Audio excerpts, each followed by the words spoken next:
জয় ঠাকুর। মনোচলো নিজ নিকেতনের এটা হচ্ছে ৫৫তম পাঠ। কথা কেবল কথার কথা নয়।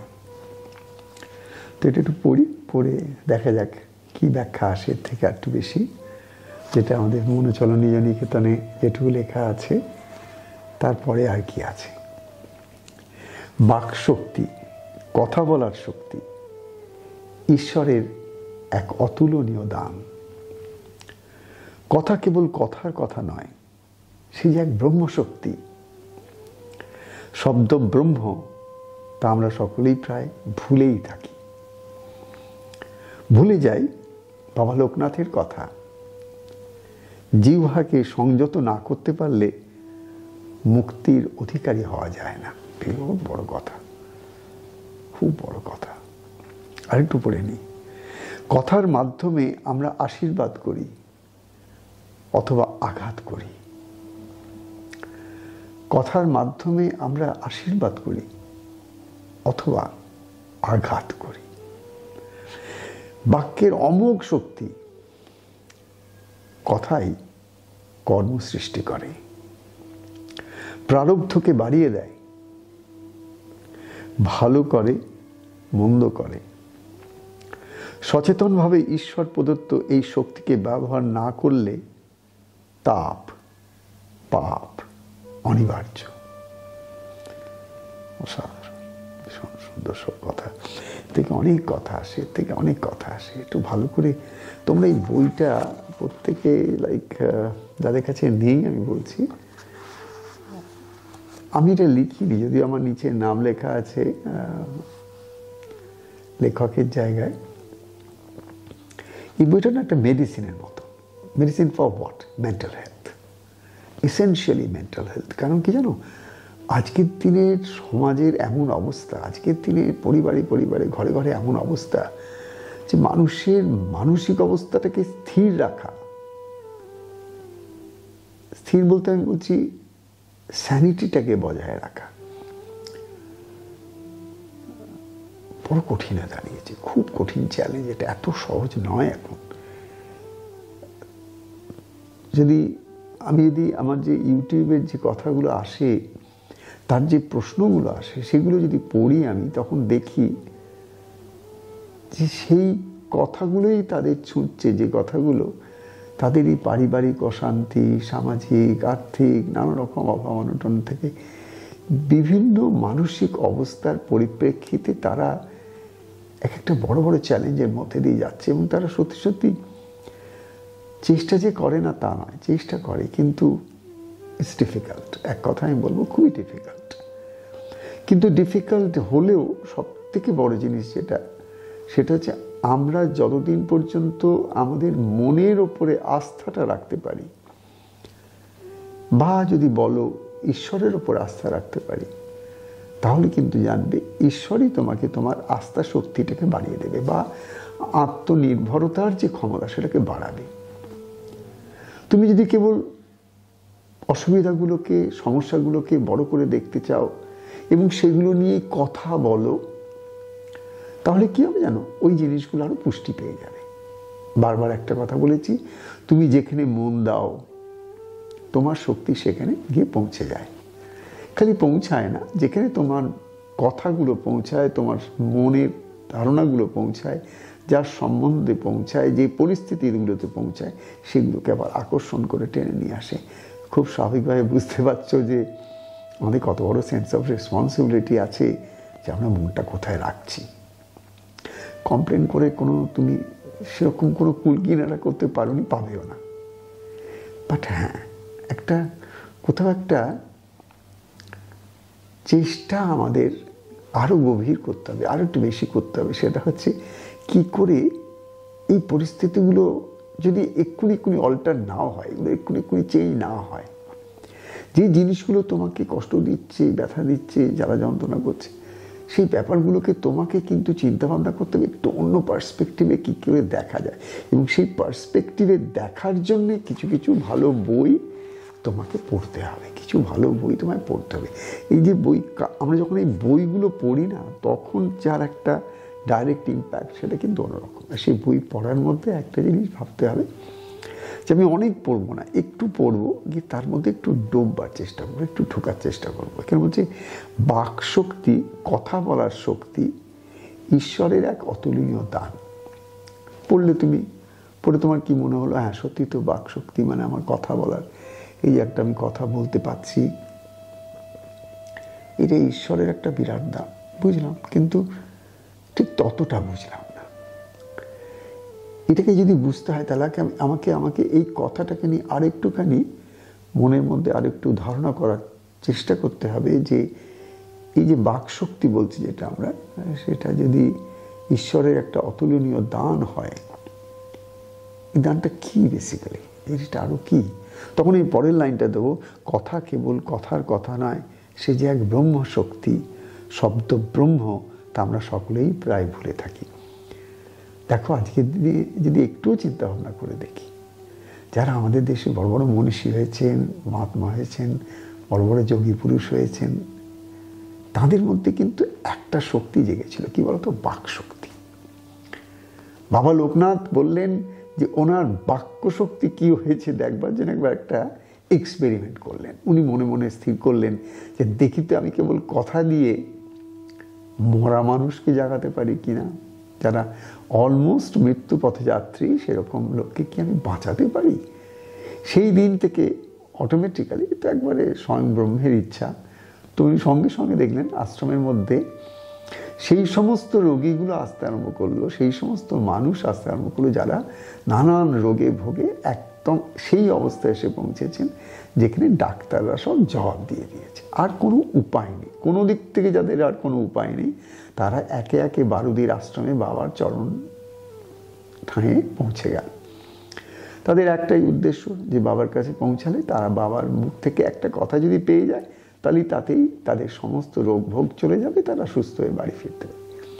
এবং বাবা দেখলেনও তাই, এক একজন করে এলো, বাবা এক একটা কোনো কিছু ব্যবহার না করে, এইটা নিয়ে যা সেটা নিয়ে যা, কিচ্ছু না, খালি মুখের কথায়, আমার এক্ষুনি হয়তো মনে পড়ছে না, 93 জনকে এরকম মৃতপ্রায় মানুষকে তিনি ঘরে পাঠালেন সুস্থ অবস্থায়, কেবল বাক্যের মাধ্যমে।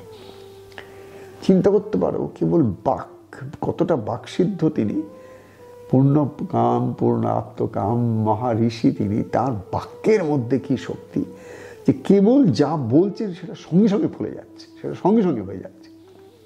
তাহলে ওই বাক শক্তি, যে বাক শক্তি আমাদের প্রত্যেকের মধ্যে আছে, এটা তো ব্রহ্মশক্তি।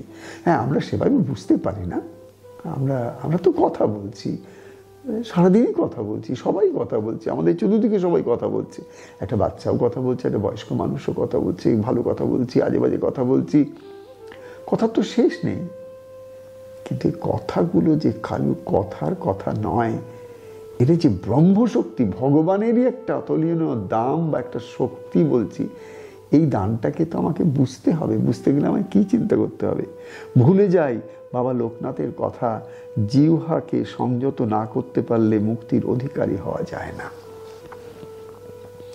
বাবা লোকনাথ একই সঙ্গে একটা কথা আমাদের সকলকে কিন্তু শুনিয়ে রেখেছেন যে তুমি যদি মুক্তির অধিকারী না হও, মোক্ষ লাভের অধিকারী না হও, এই যে 4টে পুরুষার্থ আছে, ধর্ম অর্থ কাম মোক্ষ, আমাদের ভারতবর্ষে সনাতন পরম্পরা হিন্দু ধর্মের মধ্যে আমরা কি শিখেছি?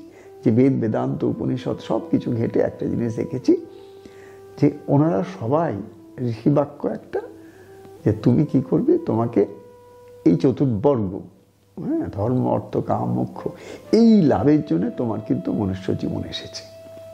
আর এটা হচ্ছে পুরুষার্থ হিসেবে দেখেছেন ওরা, মানে এটা আমাদের চেষ্টা সাপেক্ষ, এটা আমাদের সাধন সাপেক্ষ, এটা আমাদের তপস্যা সাপেক্ষ। এটা যদি আমরা তপস্যা করতে পারি তবে একদিন লাভ করতে পারি। ধর্ম অর্থ কাম মোক্ষ এগুলো আলাদা আলাদা করে যদি একটু দেখতে চাই, সেটা তো আর একটা দিনে আমরা এইটা নিয়ে একটা এপিসোড করতে পারি, যে ধর্ম অর্থ কাম মোক্ষ দিয়ে যে চতুর্বর্গ বা বলছি পুরুষার্থ, এইটার মধ্যে একটু যদি দেখতে ঢোকার চেষ্টা করি। আজকে এইটুকুনি ঢুকি যে এর মধ্যে ফাইনাল যেটা বলা হলো মোক্ষ, আমাদের কিন্তু যে ধর্মটা, সেই ধর্মটা আরেকটা নাম হচ্ছে মোক্ষ ধর্ম। মোক্ষ ধর্ম কেন? যে আমাদের মানুষ হিসেবে জন্মগ্রহণ করার পরে ঋষিমুনিরা সবাই আমাদের কি কথা বললেন? ওনারা কিন্তু শাস্ত্রের মাধ্যমে আমাদের কাছে একটা সত্য পৌঁছে দিলেন, যে আমরা যে সত্যটা লাভ করেছি সেই সত্যটা তোমরা আমার উত্তরসূরি তোমাদের কাছে দিয়ে এলাম বা দিয়ে যাচ্ছি, যাতে করে তোমরা এটাকে নিয়ে আরও গভীরে পৌঁছে তোমাদের নিজেদের জীবনের উপলব্ধ সত্য করতে পারো। এটা তো এখন আমাদের সত্য। আমাদের সত্য তোমার কাছে পৌঁছালেই যে সত্য হবে তা নয়, তার কারণ তোমার কোনো ধারণাই হবে না। আমি যদি বলি তো মানে এখনো ঋষি বলছেন, আমি যদি তোমাকে বলি এটা ব্রহ্মশক্তি, তুমি কিচ্ছু বুঝবে না, কারণ তুমি ব্রহ্মকে জানো না, তার শক্তি কি করে বুঝবে? তুমি ভগবানকে জানো না, চেনো না, ভগবত শক্তি কি করে বুঝবে? তো সেই জিনিসটা বুঝতে গেলে তো একটা তো তপস্যা দরকার, সাধন দরকার, সিদ্ধি দরকার।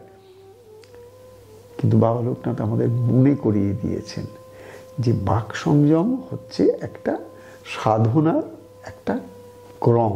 তোমার অনেক রকমের সাধনা আছে, তার মধ্যে তুমি কি করে বুঝবে যে তুমি যেটুকু জপ তপ পূজা পাঠ করছো বা যে পথেই তুমি গেছো, সেই মনঃসংযমের পথে বা ঈশ্বর লাভের পথে বা আত্মদর্শনের পথে বা সেই মেডিটেশনের পথে, যে পথেই তুমি যাও না কেন, কিন্তু সেই পথে গেছো একটা উদ্দেশ্য নিয়ে। সেই উদ্দেশ্য কিন্তু তুমি কি করে বুঝবে সেই উদ্দেশ্যটার কত কাছে পৌঁছালে? কি করে বুঝবে তুমি তোমার যে একটা গোল তুমি সেট করেছো সেটার কত কাছাকাছি তুমি পৌঁছাচ্ছ? তার একটা উপায় হচ্ছে তোমার মধ্যে স্বতঃস্ফূর্তভাবে কথা বলা। কি কথা বলবো, কতটা বলবো, কার কাছে কখন কি বলবো, কোথায় আমার বাক্যের বিরাম দেব, কোথায় আমি বাক্যটাকে একটু কাটবো, কোথাও এটা না করে এটা বলবো, এই পুরো ব্যাপারটা কিন্তু আমার একটা জীবনের খুব বড় একটা সাধনের দিক, যেটা নয় আমাদের এগিয়ে নিয়ে যাচ্ছে, নয় আমাদের পেছিয়ে ফেলছে। অনেক মানুষ আছে যারা দেখবে, যেমন আমরা বলি না, খুব অল্পাহারী, খুব অল্প খেয়ে কিন্তু তারা সুস্থ আছেন, ভালো আছেন, অনেক দিন বেঁচে আছেন ইত্যাদি। অল্প খান, ঠিক আছে, অল্পাহারী। ঠিক তেমনি আমাদের যে কথা, অনেকে আছে অনর্গল কথা বলে যায়, যেমন অনেকে আছে অনর্গল খেয়ে যায়, কিন্তু এমনি অনেকে আছে যারা কিন্তু কথা খুব অল্প বলে, বেশি কথা বলে না, অল্প কথা বলে, কিন্তু যখন যে কথাটা বলছে সে কথাটা যখন কেউ শুনছে, তার একটা খুব একটা প্রেরণা, একটা উৎসাহ, একটা আনন্দ, একটা পজিটিভ একটা আর্জ তার মধ্যে এসে যাচ্ছে। তার মানে সে কথা যখন বলছে, যেহেতু সে খুব কম কথা বলে, এবার কিন্তু সেই কমটা কম নয়, সেটা কিন্তু একটা সংযম, অর্থাৎ যে জিনিসটা সংযত তার তত পাওয়ার। তুমি যত অপ্রাসঙ্গিক, অপ্রয়োজনীয়, যাত্রার কাছে যাতা কিছু যদি কেউ যখন বলতে থাকে অনর্গল, তখন সে বোঝে না যে সে এই ব্রহ্মশক্তিটাকে ক্ষয় করে ফেলছে। ব্রহ্মশক্তি এই বাকের মধ্যে আছে।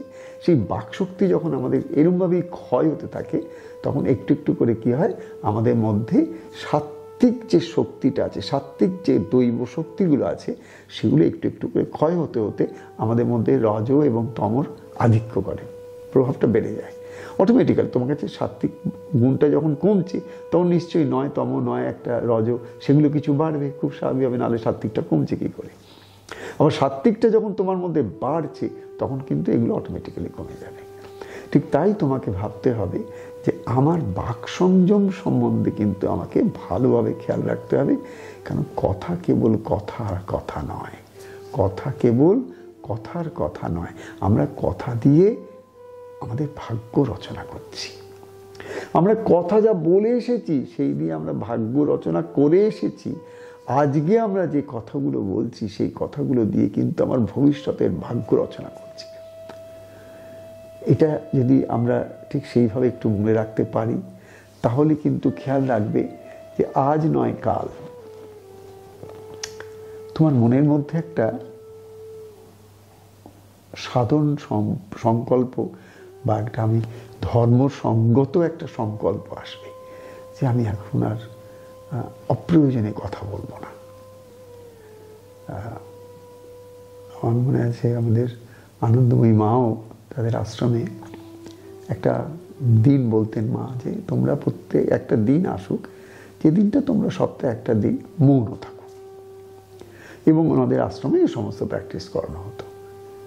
আমার গুরুদেবের মুখেও আমি এই কথাটা শুনেছি, বা আমাদের সাধু পরম্পরায় প্রায় আমরা শুনেই থাকি এই কথা। তো এই যে জিনিসটা, এটা কেন? এই যে মৌন থাকার চেষ্টা বা মৌন থাকার যে একটা আমাদের মহাপুরুষের মাধ্যমে আমাদের কাছে এসে পৌঁছাচ্ছে, যে একটু মৌন থাকার চেষ্টা করো। মৌন থাকলে কি হবে, ওই সময়টা তোমার কথা বলার প্রয়োজন থাকলেও তুমি তখন বলতে পারছো না। কেন? তুমি জানো কথা বললেই এবার কথার পৃষ্ঠে আর কি কথা আসবে, তার থেকে না জানি কি অশান্তি আসবে, সেগুলো সব তুমি অ্যাট ওয়ান স্ট্রোক তুমি কিন্তু অ্যাভয়েড করে বেরিয়ে গেলে।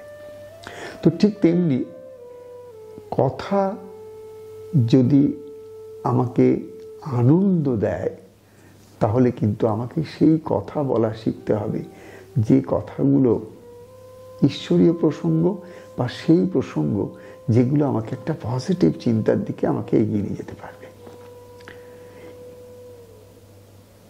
এই যে দিকটা, এই দিকটা কিন্তু it's a matter of culture, it's a matter of discipline, it's a matter of your commitment. তোমাদের প্রত্যেককে আমি বারবার একটা জিনিস স্মরণ করিয়েছি, যে সাধনা বলতে কেবল জপ ধ্যান যেটা আমরা ভাবছি তা নয়। তোমাকে সচেতনতার দিকে যেতে হবে, খেয়ালটা বাড়াতে হবে।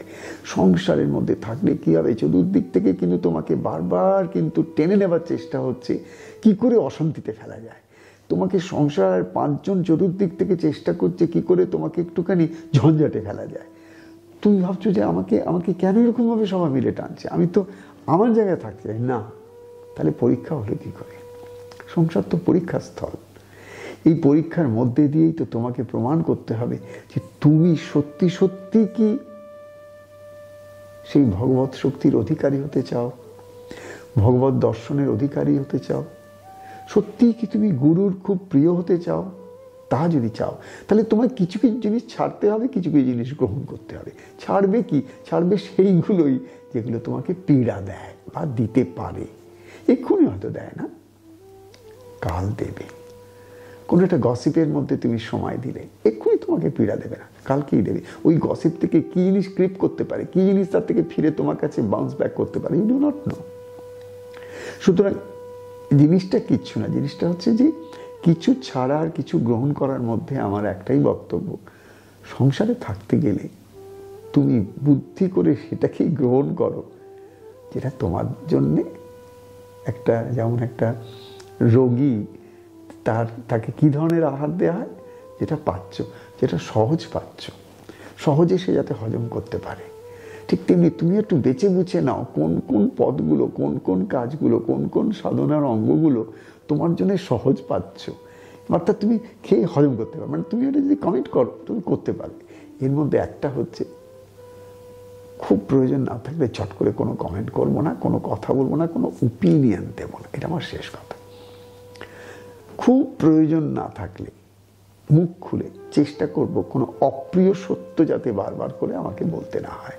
কেন অপ্রিয় সত্য যত সত্যই হোক, সে যেহেতু অপ্রিয়, তাই সেটা কিন্তু তোমার জন্য মধুর একটা ভবিষ্যৎ এক্ষুনি আনবে না, অশান্তি বাড়াবে। তাই তোমাকে অনেক সময় অনেক কিছু কিন্তু চুপ করে থাকতে হবে, আবার অনেক সময় তোমাকে মুখ খুলে সেটাকে বলতে হবে। এই যে কখন তুমি চুপ করে থাকবে আর কখন তুমি মুখ খুলে বলবে, এই দুটোর যেদিন তোমার জ্ঞান হবে সেদিন তুমি কিন্তু অনেকটা সাধন পথে এগিয়ে গেছো। তার কারণ তখন তুমি কিন্তু মাপঝোপ করে কথা বলতে পারছো, ইনস্টিংটিভলি নয়, রিয়াক্টিভলি নয়। বেশিরভাগ মানুষ দুঃখ কষ্ট ব্যথা বেদনা পাচ্ছে তখনই যখন সে রিয়াক্ট করছে। রিয়াকশনটা সব ইগোইক মাইন্ড থেকে আসছে, তোমার অহংকারের মন থেকে আসছে। তোমার কোনো কিছু ভালো লাগে, সো হোয়াট, আরেকজনের ভালো লেগেছে, তোমার ভালো লাগেনি, তার ভালো লেগেছে। সবসময় আরেকজনকে যে তোমার মত মতনই চলতে হবে, তোমার এক্সপেকটেশন মতনই চলতে হবে, এমন তো কোথাও কেউ হস্তাক্ষর করে তোমার সাথে মিশতে আসেনি। সবাই যার যার তার মতন আছে। তুমি চেষ্টা করো এই বাস্তব সত্যটাকে আগে অঙ্গীকার করার।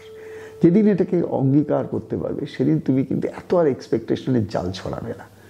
তখন তুমি ভালো করে জানো everybody has their own weaknesses. প্রত্যেকটা মানুষের তার নিজের ব্যক্তিগত একটা দুর্বলতার দিক আছে। তারা সেই দুর্বলতার শিকারে কাজ করছে, কর্ম করে যাচ্ছে। তাদের কর্ম তাদের ভুগতেই হবে, তুমি কিচ্ছু করতে পারবে না তাদের। এই অবস্থা থেকে তোমার একটাই কর্ম আছে, একটাই কর্তব্য আছে, একটাই নিজেকে অধিকারী তৈরি করা কিসের জন্য? ঈশ্বরের কৃপা লাভের জন্য। এক কথায় বলবো, নিজের শান্তি নিজের কাছে বজায় রাখার জন্য। যদি এত ঈশ্বর ঈশ্বর শুনতে ভালোও না লাগে, নিজের শান্তি নিজের কাছে যদি বজায় রাখতে হয়, তাহলে সেই শান্তি যাতে আসে তার জন্যে কেউ তোমাকে চামচে করে কিন্তু খাইয়ে দেবে না। তোমার নিজেরটা নিজেকেই করতে হবে, এবং সেই কাজটা হচ্ছে একটাই, be very careful about what you are talking. কেননা এই কথা থেকেই বাবা কি বলছেন, যে এটা তোমার অধিকারিত্ব নষ্ট করে দিচ্ছে। তুমি যে ঈশ্বরের কত কৃপা লাভ করার অধিকারী হতে পারতে যদি বাক সংযম করতে। সংসারী একটা তপস্যা যদি কেউ করতে পারতো, বাক সংযম, খুব চিন্তা করে ভেবে সেটা, যখন খুব আনন্দ করে কথা বলবো, সবাই মিলে আনন্দ করছি, তখন কথা বলে যাচ্ছে, যেটা দেখছি একটু নেগেটিভ টোনে চলে যাচ্ছে, একটা নেগেটিভ অবস্থার সৃষ্টি করতে পারে না, ওখানে খুব স্বল্প বাক হয়ে যাও। বাঁচিয়ে রাখো, সময়টাকেও বাঁচাও, আর ভবিষ্যতে অশান্তিটাকেও বাঁচাও। তুমি পারবে অনেক কিছু অ্যাভয়েড করতে, আর সেই অ্যাভয়েড করার ফলে তুমি যে সময়টা বাঁচালে, তোমার কর্মের দোষটাকে বাঁচালে, সেই দিয়ে, সেই পুঁজিটাকে দিয়ে তুমি ঈশ্বরের ভক্তি, নিজের আত্মার উপর নির্ভরতা, নিজের সাত্ত্বিক গুণগুলোর আরও বিকাশ, ওই দিকে ওই ধরনের স্টাডি করো, ওই ধরনের পড়াশোনা করো, ওই ধরনের চিন্তা করো, ওই ধরনের ভাবনা করো, ওই ধরনের জ্ঞানটাকে ভেতরে ভেতরে ভেতরে ভেতরে একটু একটু করে সেগুলোকে স্থিত করতে দাও ভেতরে। দেখবে আস্তে আস্তে তোমার জীবনে শান্তি আসবেই। কথা কমপ্লেন করার জন্যে নয়, কথা কেবল আনন্দ দেবার জন্যে, আনন্দের স্থিতিটাকে রাখবার জন্যে। এইটুকু ভাবো। জয় ঠাকুর, জয় ঠাকুর।